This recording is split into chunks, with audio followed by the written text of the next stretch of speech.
What does it mean to conquer a country? Well, it looks like a foreign government controlling the politics, the businesses, the media, the laws, even the culture of another country. This isn't a far-off concept. It's actually the main method being used as we speak by the Chinese Communist Party. It's the true face of the CCP's military, in line with what we often call unrestricted warfare. It's the network of CCP agents operating these so-called Chinese police stations, which are typically operated through its United Front Work Department and through networks run on foreign soil through its consulates and embassies. As an investigative reporter, I've been exposing these networks and operations of the CCP since 2008, including right here in New York City. And I recently caught wind of these CCP operations on full display in South Korea. The people of South Korea have already cast their votes for the future. The new president, Yoon, won the 2022 elections on a platform of breaking from CCP influence and forming an alliance with the United States. And it seems that silently and behind the scenes, the CCP is rallying its networks to try to prevent this from happening.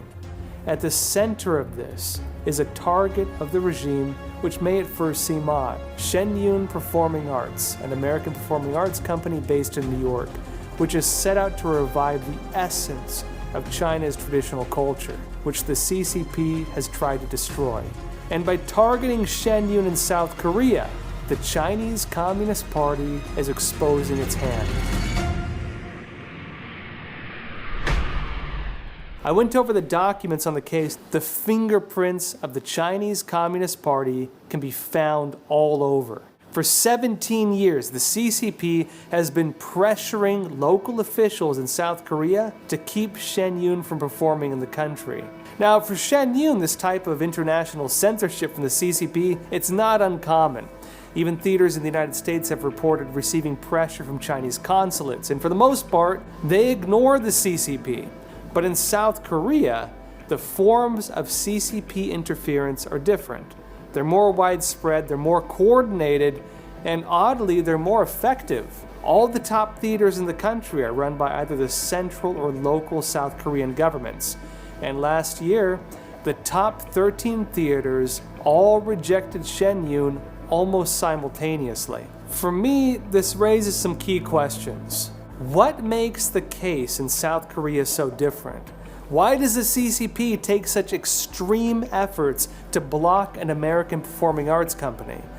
And how does the CCP extend its influence into other countries?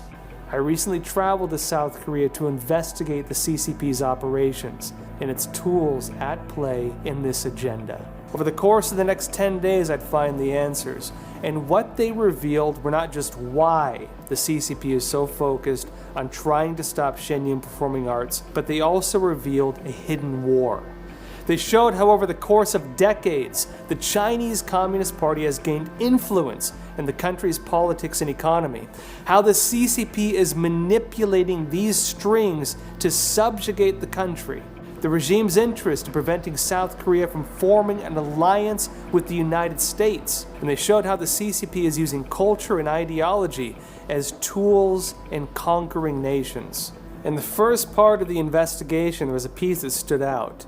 In 2016, Shenyun was scheduled to perform at one of Seoul's main theaters, KBS Hall. But the Chinese embassy wrote at least twice to the Korean Broadcasting System, which owns the KBS Hall venue in Seoul, demanding that it cancel the contract with Shenyun. A legal battle ensued. A court in Seoul initially ruled in Shenyun's favor, but then reversed the decision just 2 days prior to the performance. Audience members showed up to see the show, only to be told that it had been canceled. Lee Hee-jin, the Shenyun coordinator in South Korea, had to stand outside that day, give them refunds, and tell them what had happened. So you said you were over here and you had to get the refunds. Yeah, over there. Yeah. So what happened exactly? Was it the day that people were coming to watch the show and you had to tell them in person that the show was canceled? Right, because they didn't know the cancellation. That's really bizarre. So people showed up, dressed up and ready to go to the show, Right. and they came all the way here and you had to tell them and give them the money back? Yeah, right. I've never heard anything like this. And the court allowed it. That was the court order. Were people like sad or were they shocked? They couldn't believe it. Yeah. 사실 KBS is more than just a station for Korean people. It's a public broadcasting system. So when we got to perform on KBS, everyone was very excited. We already signed the contract as per the procedures. We paid all the venue rental fees, so we started printing flyers, posters. We were running even TV commercials at that time. It's not normal for a theatre to just cancel a show like that unless a performer gets hurt, or there's a scheduling conflict, or there's a natural disaster, or something like that. The contract was made legally, so we're all obligated to honor the contract. It was only after we went through the legal process that we found out who was behind it. I had to give ticket refunds to people who hadn't heard about the cancellation right outside the venue. The audiences who came to the theatre, they couldn't believe it. Because Korea is a democratic country, and we have the right to freedom of expression, and we have the right to perform, and people who bought tickets have the right to watch it because they bought tickets. But suddenly, the show was cancelled. And the reason why it was cancelled was because the Chinese Communist Party sent a letter, and it was a letter from a third-class secretary. It's totally unbelievable for people.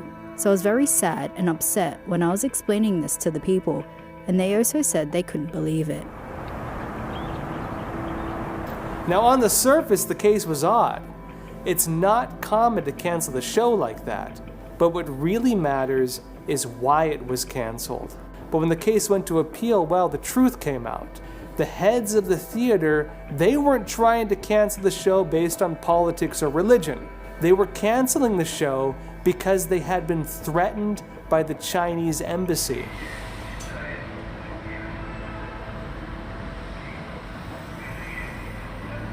I decided to have a look at these documents myself. Welcome. Yes, Thank you for coming. Yeah, thank you. I met with Se-Yal Oh, a judicial scrivener involved in the Shenyun case against KBS Hall. He's also the Secretary General of the Korea Falun Dafa Association. The Chinese embassy had sent at least 2 letters that the theater heads had at first withheld from evidence. After lost the case, they appealed the injunction and submitted the official letter from the Chinese embassy as evidence.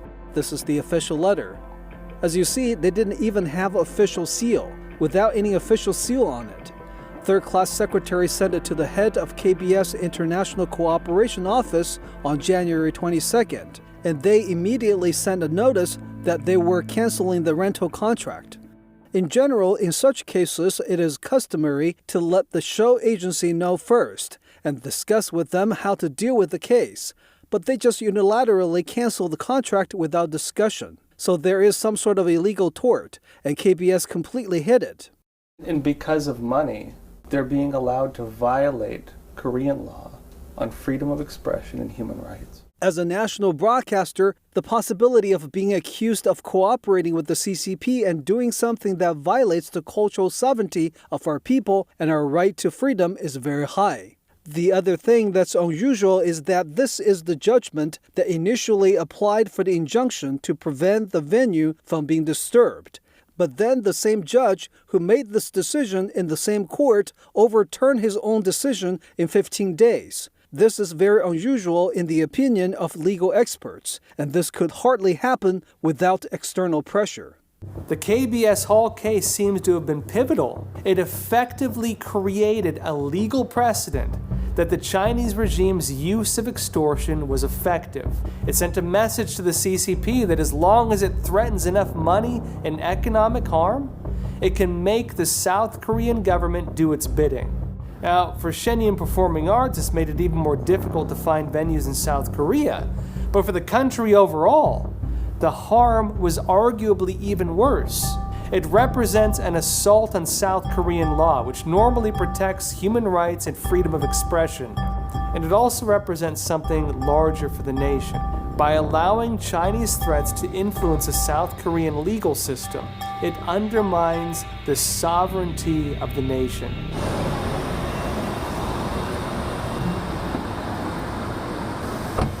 I decided to head to the Chinese embassy in Seoul myself to learn more about this.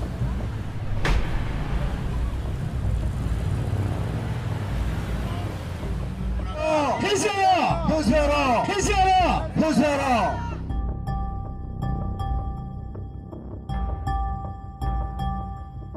In front of the Chinese embassy, we met with Han Minho. He's a former director of South Korea's Ministry of Culture, Sports, and Tourism, which gives the initial approvals on which shows can perform in the government theaters.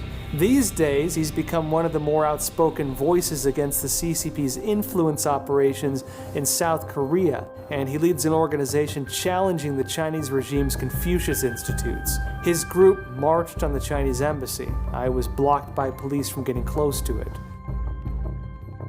After the protest, though, we spoke with Han Minho. He agreed to take us to one of the CCP's Confucius Institutes operating in South Korea at Yonsei University, a top 3 university in the country. According to Han Minho, the CCP's attempts to control South Korea relate directly to its attempts to stop Shenyun performing arts.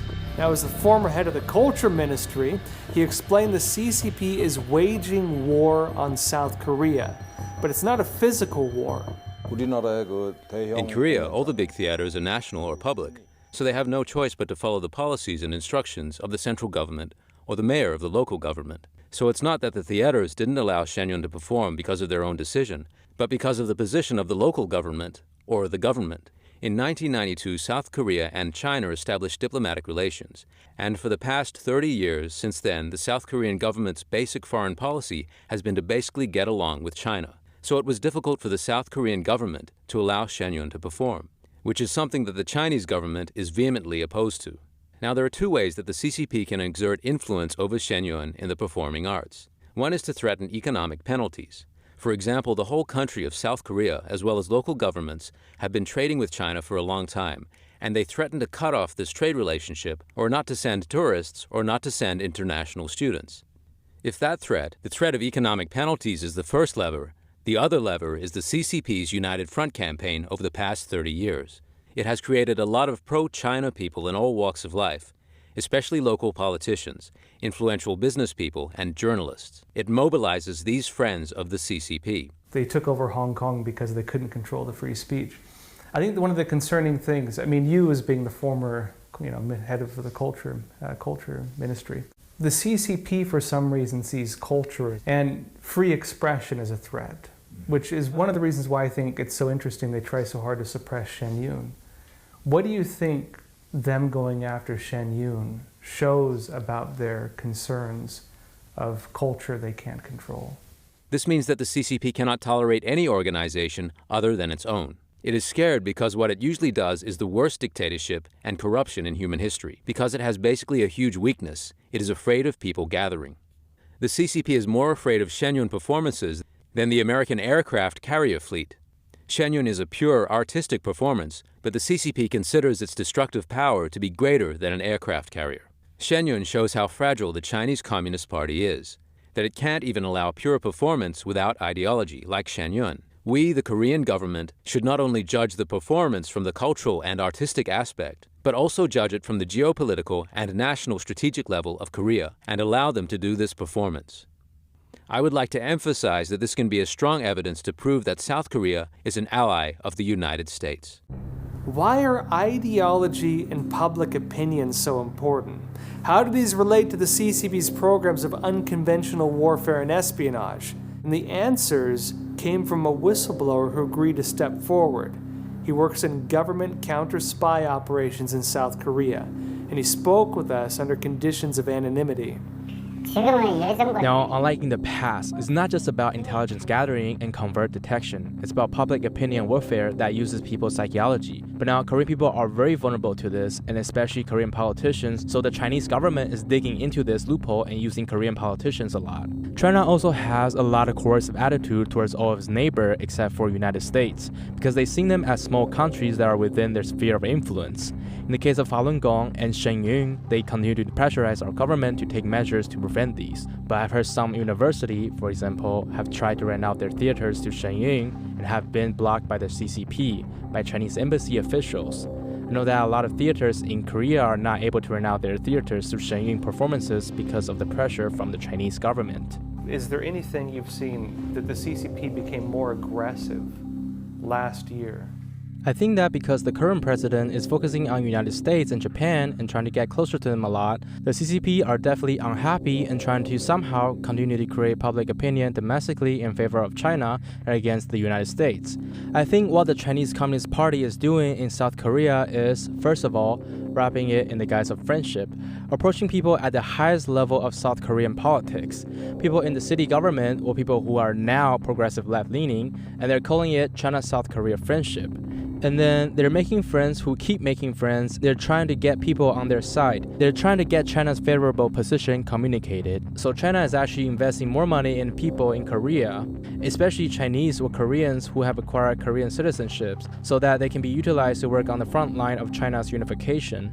They're just making organizations like China-China Friendship City Association, China-China Global Associations, and running the organizations. So, South Korea's counter-espionage operations are limited to just North Korea? This means the CCP operations have been left largely untouched. To get a clearer picture on this, we spoke with Choi Soo-young, who is with the NIS, the Korean equivalent to the FBI or CIA. Are you aware of the United Front Work Department of the Chinese Communist Party? And what role would you... How does the United Front fit into this picture of subversion in Korea? There is no big difference between the United States and Korea.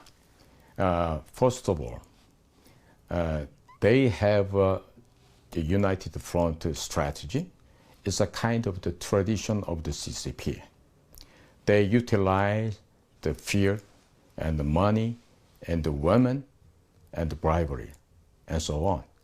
So, first stage is a kind of committee between China and Korea. They invite Korean politicians or the professors, the social leaders, something like the high position level. And then they make a great dinner. After that, they prepared a very gorgeous and the very fascinating woman for each Korean delegation. And they make a deep sleeping with the beautiful ladies. And then right before come back to Korea, they make a kind of the present for Korean delegation. Yeah, this is to memorize the great ownership and the great big relationship with China and Korea. But open the gift, there is some CD or the USB. That USB or CD contains the last night. So after that, you need to listen to our order or our word. So otherwise, what is going on in your future time? So every Korean politician or Korean professors, scholars, or the government officer, they have to listen to CCP order. I get the sense the Chinese Communist Party wants to make Korea into a vassal state. And they're using bribery and they're using threats to do it. To what extent do these tools work to control South Korea? Yeah, between the China mainland and the Korea Peninsula, the short distance. And the China CCP tried to dominate all of the Far Eastern Asian areas too. So they need to make a colony in Korea Peninsula, as well as they want to get more their original territory, even including the Japanese island too. They try to cultivate what is the weak point of the Korea high-level society, like politicians, or the professors, or the journalists, something like the high-level the leadership groups. Finally, these Korean corrupted politicians have to listen to who? CCP command or the CCP expectations. So this is just a small part of the iceberg only.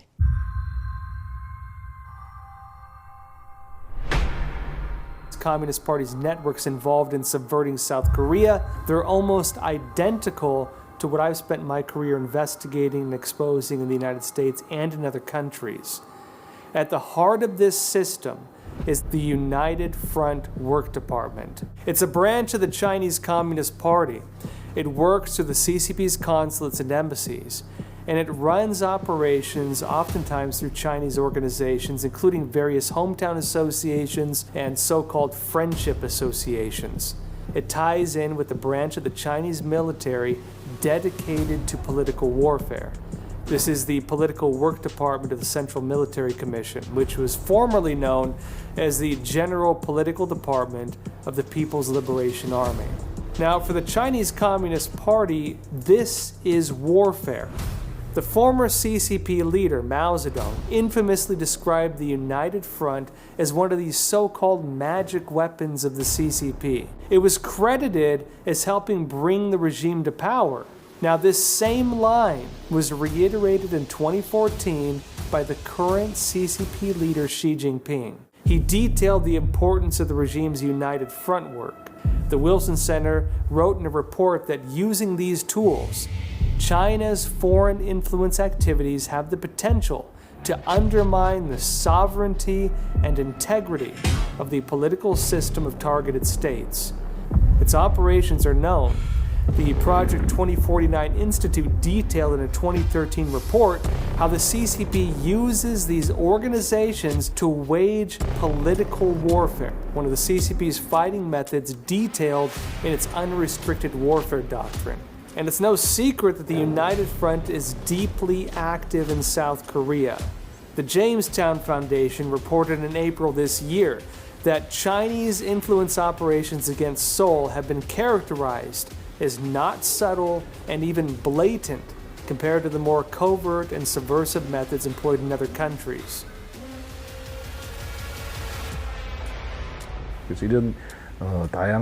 There are 24 tactics in unrestricted warfare, and using them comprehensively and indiscriminately is the main way for China to exert its influence on South Korea now. If you look at it, it's not just 3 warfares. In unrestricted warfare, there are actually a lot of those tactics. Political warfare, ideological warfare, cyber warfare, financial warfare, drug warfare, whatever you can think of, China is using.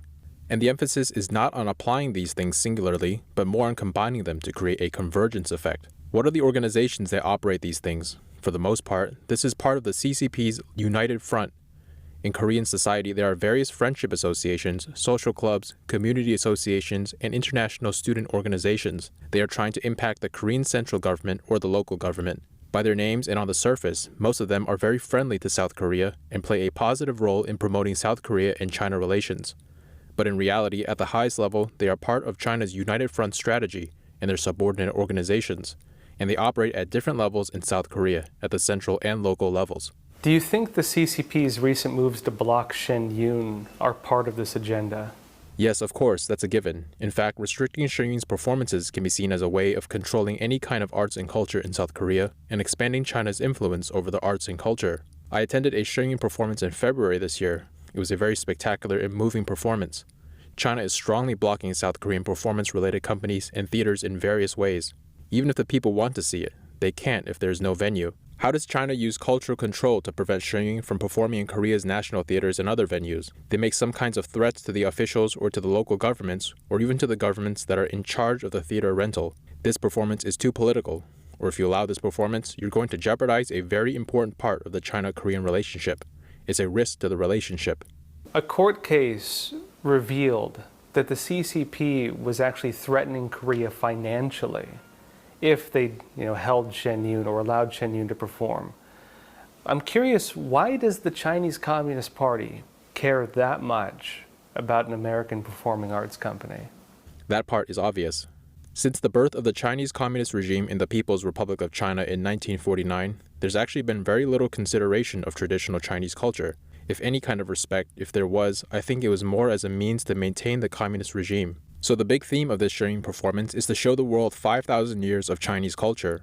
Chinese people, or people in any country, are nostalgic for their own traditions and their past, and China is a country that takes great pride in its arts and culture, as much as any other country. I think that by showing the public these 5,000 years of Chinese culture before the birth of the Communist Party, Shen Yun can awaken respect for China, ancient traditions, not the Communist Party, and can awaken nostalgia for ancient Chinese culture, which has an impact on the current Communist Party system. I think that what Shen Yun is doing now, and what it's all about, the revival of Chinese culture, it's all about challenging the dictatorship of the Chinese Communist Party and the authority of the communist regime currently ruling China, and that's why they're trying so hard to stop it.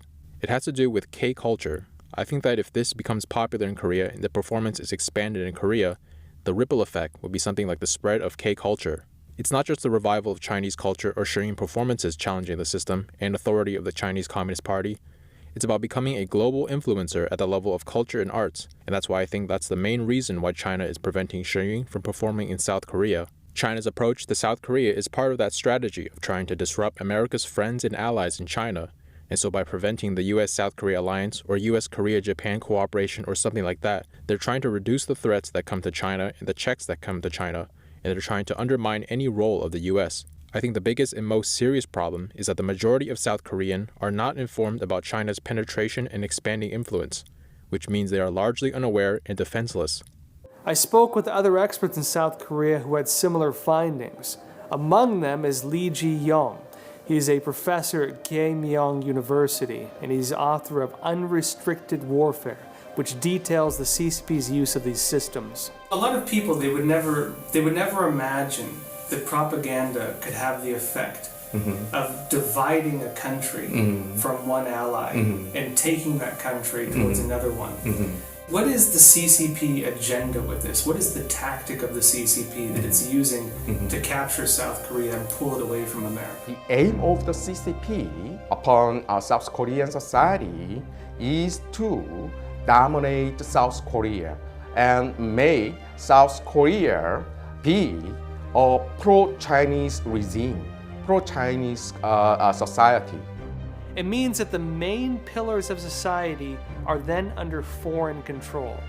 Politicians would serve a foreign interest. Businesses would be limited by foreign interest. Sources of information would be controlled and censored.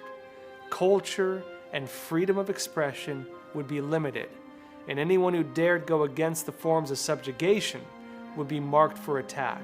Of course, it does appear that the current administration in South Korea is looking to break free from these networks. President Yoon is looking to mend South Korea's relations with Japan and to throw out a former agreement with the CCP that forbids South Korea from joining a military alliance with the United States. As many others have noted, this may be a difficult task. He deals not only with the CCP and its use of military and economic threats, but also the CCP's attempts to manipulate public opinion. Xi Jinping recently gave a statement I know was very controversial in South Korea about claiming kimchi was Chinese. But the bigger debate with that was that he seemed to suggest that China owns the Korea Peninsula. With the rise of China, beginning early 2000s, I think the South Korea-China relationship has become different. I mean, China began to think of South Korea as something subservient than equal partner. Whenever I visited China after Xi Jinping came in, the Chinese bureaucrats' attitude has changed tremendously. They, in an official arena, calling South Korea as small mountain, China as big mountain. I mean, that's diplomatically very rude, attitude. And especially after THAAD deployment and economic coercion by China on South Korea, South Korean people's attitude has changed. There is a huge anti-China sentiment, 76%, which is, I think, the highest in the world now. And because of this public sentiment, current government's policy toward China is going on as a normal trend. I mean, if there is no public support, government policy toward China would not have been this successful. I was told by many people in South Korea that the CCP's ability to dig its roots this deep into the country stem from policies of the previous governments. It comes from officials here who support the CCP and North Korea. There are people who want the Marxist and Maoist systems of communism, and many of these officials have been student activists in Korea in the 1987 June uprising. To learn more about this history, I met with Min Kyung-woo. He's a former leader of the student uprising who has since turned against the Marxists. I met with him at one of the focal points of the uprisings at Seoul National University, which is regarded as South Korea's equivalent of Harvard. He first showed me Xi Jinping's library on the campus. It's taken as a symbol of the CCP's influence over one of the most esteemed institutions of learning in the country.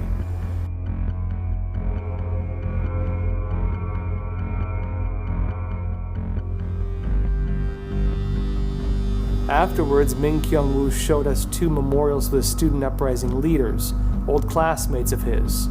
If I had to choose one iconic figure from the Korean democratization movement, I would probably choose Park Jong-chul. He's that kind of person. Park was tortured to death after being detained by the police in January 1989, and this incident was the catalyst for the June 1987 pro-democracy movement.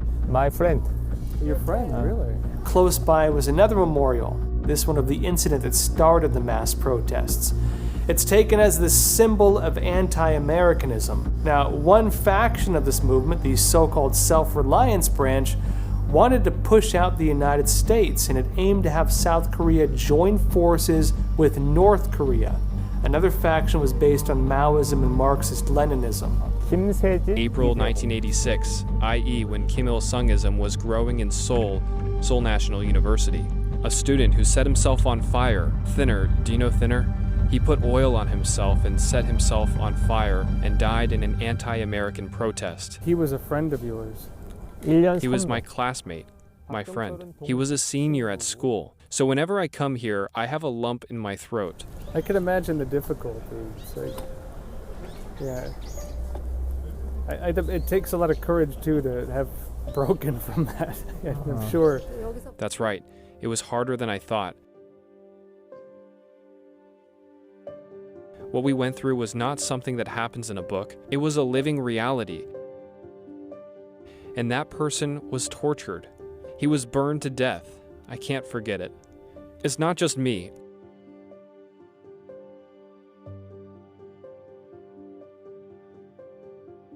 All of us university students at the time witnessed those events, those deaths.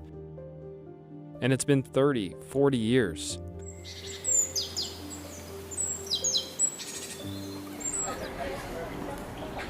South Korea's student movement began with the April 19, 1960 uprising and culminated in the June 1987 democratization movement.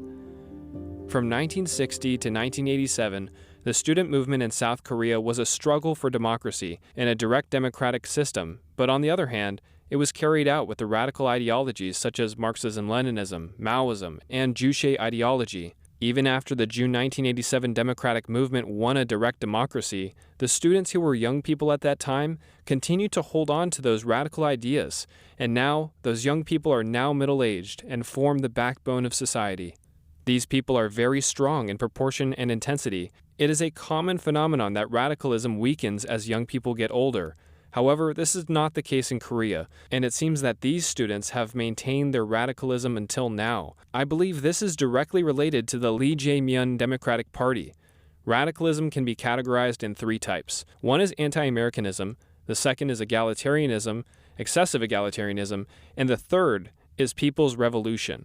And I think that the radicalism that these students have, even in their middle age, is the core of the divisiveness that is currently tearing apart Korean politics. For Americans, when we look at North Korea, we view North Korea as like the worst form of totalitarianism.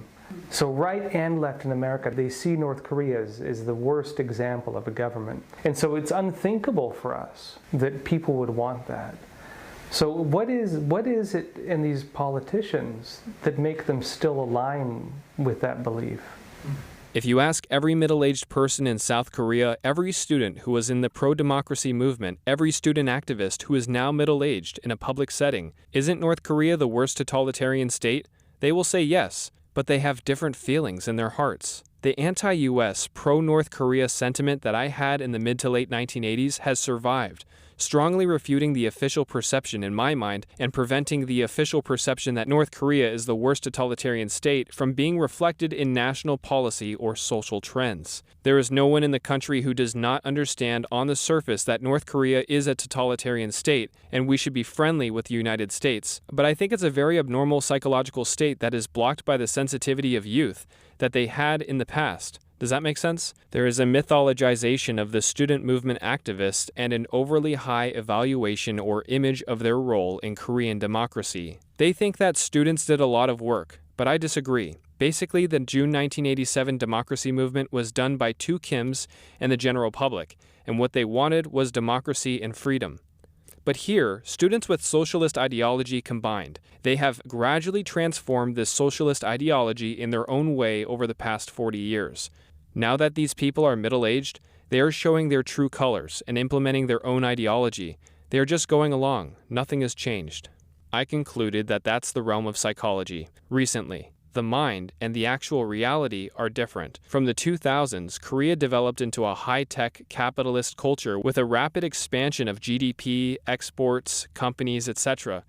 The benefits were concentrated in the 40s and 50s, but their thoughts and behaviors are stuck in the 80s. There is no specific vision, but that the current system must be brought down. But if you ask them why they need to bring down the system, they bring up the past, the 80s. It's like that. I think it's a little bit difficult. I think there is culture and there is ideology. In the case of Korea, there are actually very few people who support the communist ideology, but there are many people who support the communist culture. Even if this Marxism-Leninism disappears, this way of thinking remains. However, there is something that has not been introduced in South Korea: individualism, rationalism, etc., that Western society has developed. I think we're back to the old ideology because it's not there. So I think it's very valid to put culture at the center.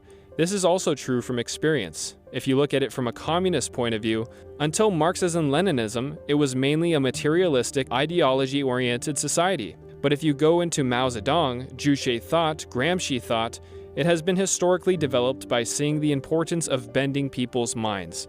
Those things are still in various social movements today. What Ming Kyun-woo highlighted was the impact of ideology. In practical terms, people see North Korea as a totalitarian state.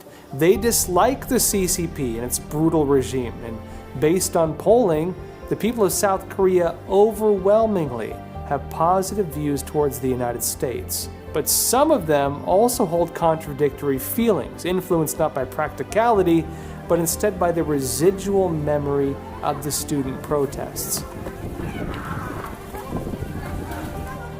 In South Korea, though, it's not just the memory of the student uprising that still impacts the country. It's also the memories of when Korea was subjugated under China in the past and by Japan in the 1930s leading up to World War II. The Imperial Japanese Army forced women and girls into sexual slavery. These were the so-called comfort women. A memorial commemorating them reads, "Our worst fear is that our painful history during World War II will be forgotten." And the suffering of the Korean people goes beyond this. In the entire Korean peninsula, religious freedom was crushed in the early 1900s. Under Japanese rule, Shinto shrines were built throughout the country, and Koreans were forced to denounce their religions and to worship at these shrines. This is memorialized at the Trail of National Humiliation at the site of the Joseon Shrine. For Korea, these are painful memories. But now that the CCP is undermining the country's national sovereignty and even extending its religious oppression to South Korea, is history repeating itself? Unfortunately, this part of Korea's history is forgotten even by many Americans. It was the United States that freed Korea from tyranny, first from Japan during World War II, and then later from the Chinese Communist Party during the Korean War from 1950 to 1953. Over 1.7 million Americans were joined by the United Nations forces to fight alongside South Koreans against the CCP, the Soviet Union, and North Korea. Americans still call this the Forgotten War, but for many in South Korea, the freedom of the nation is seen as being rooted in this history. They commemorate this contribution with the largest war memorial in the world. And I went there to meet with 2 South Korean veterans, a 1-star general and a 4-star general. We went from being a colony under Japanese occupation to being an independent nation again with the help of the United States, for which we are very grateful and fortunate. But an even greater tragedy awaited us as the Soviet Communist Party took over the Korean Peninsula and tried to extend its reach to Japan. And we almost became a communized country and fell under communist rule. We are very grateful that the United States saved us from that. Even after we barely survived, we were in a difficult situation, but the US provided us with so much money, technical assistance, military assistance, and that was the basis for our rapid development into a developed country. I think that was God's help to our country, and I have a lot of gratitude and respect for all the people and all the traditions of the United States. It's sad. I feel a lot of Americans, they forget this. It's sad. You say no longer the forgotten war. Why do you think people should remember this? Well, in order to prevent the same kind of war in the future, we have to let them know what happened during the Korean War, okay? That's why we constructed this memorial, and so we can teach young generations the situation and what's the result of the war. At the statue of the famous Admiral Lee Sun-shin, who defended Korea against what seemed to be impossible odds in the 1500s, are written his words, "I will do all I can, alive or dead, to protect the country." The path of soldiers and warriors is to give your life for your country. And that doesn't necessarily mean dying for your country in battle. This type of sacrifice comes as a prerequisite. It comes at the beginning, not the end. It's a willingness to lose personal interest to defend a nation. So how much money is a nation worth? What these investigations into the CCP's attempts to block Shen Yun revealed is that for financial gain, there were people willing to allow the Chinese Communist Party to undermine South Korean law. The Chinese embassy was able to make a financial threat which went against Korea's protections on human rights and freedom of expression. And by doing this, the CCP was able to not only export its systems of censorship into South Korea, but also demonstrated an ability to undermine the basic sovereignty of the nation. Alongside this campaign, the CCP is also exporting its tools for religious suppression. The propaganda it uses in its campaigns of torture and genocide have found their way onto the streets of South Korea.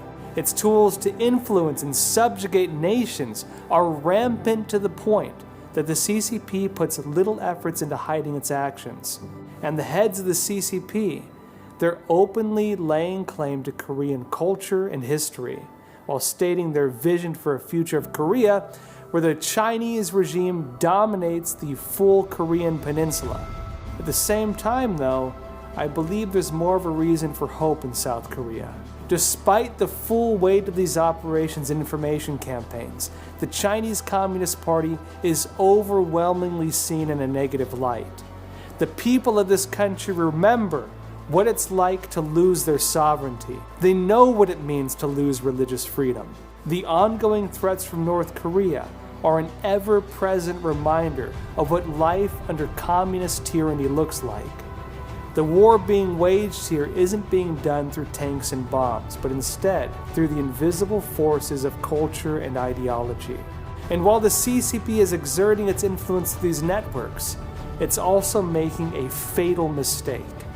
The people of Korea that I saw would not support this if they were aware. And while the CCP rallies its networks to try to censor Shen Yun, its united front networks are revealing themselves for the world to see.